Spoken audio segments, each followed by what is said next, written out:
नमस्कार दोस्तों, इस वक्त संसद में और हर तरफ एक ही खबर चल रही है कि एक देश एक चुनाव के कब होगा।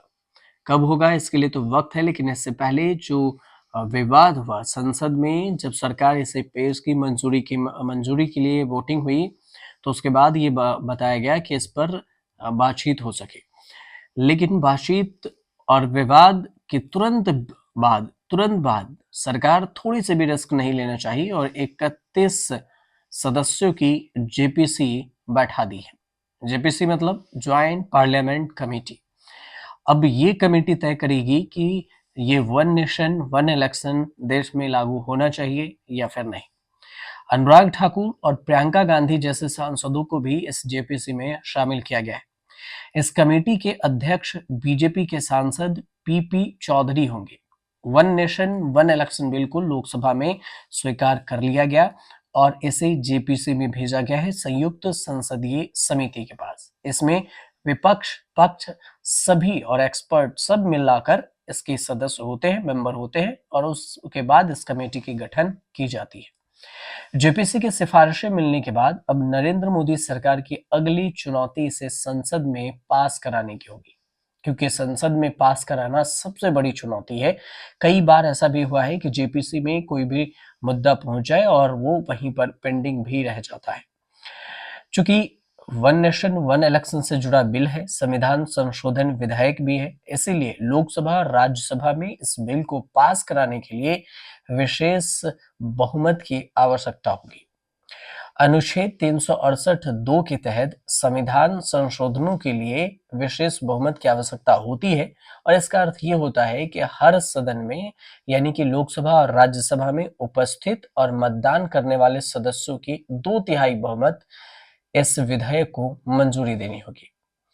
इस कमेटी में कौन कौन है, आप उनका नाम जान लीजिए। इसमें सबसे पहले पीपी चौधरी हैं, उसके बाद डॉक्टर सीएम रमेश हैं बीजेपी से, बांसुरी स्वराज हैं बीजेपी से, परसोत्तम भाई रूपाला हैं बीजेपी से, अनुराग सिंह ठाकुर हैं बीजेपी से, विष्णु दयाल राम बीजेपी, भर्तृहरि महताब भी बीजेपी और डॉक्टर संबित पात्रा भी बीजेपी, अनिल बलूनी भी बीजेपी से हैं, विष्णु दत्त शर्मा भी बीजेपी से हैं।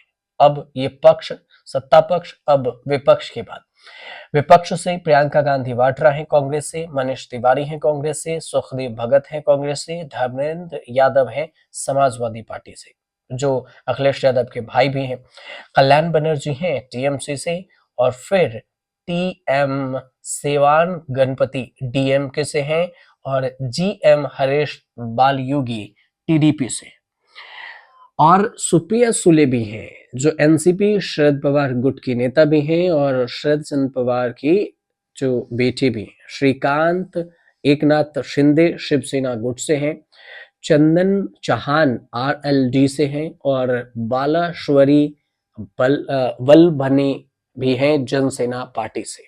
अब ये सब जेपीसी करेगी क्या? जेपीसी ये करेगी कि सरकार ने जिस जेपीसी का गठन किया है संयुक्त संसदीय समिति का, ये उसके पास भेजने के बाद होता है। जेपीसी का काम ये होता है कि इसे व्यापक विचार विमर्श करना, हर पक्ष को सुनना, हर एक्सपर्ट की राय लेना, उस पर चर्चा करना, अपनी सिफारिशें सरकार को देना कि क्या क्या इसमें कमी है, क्या क्या हटा सकते हैं।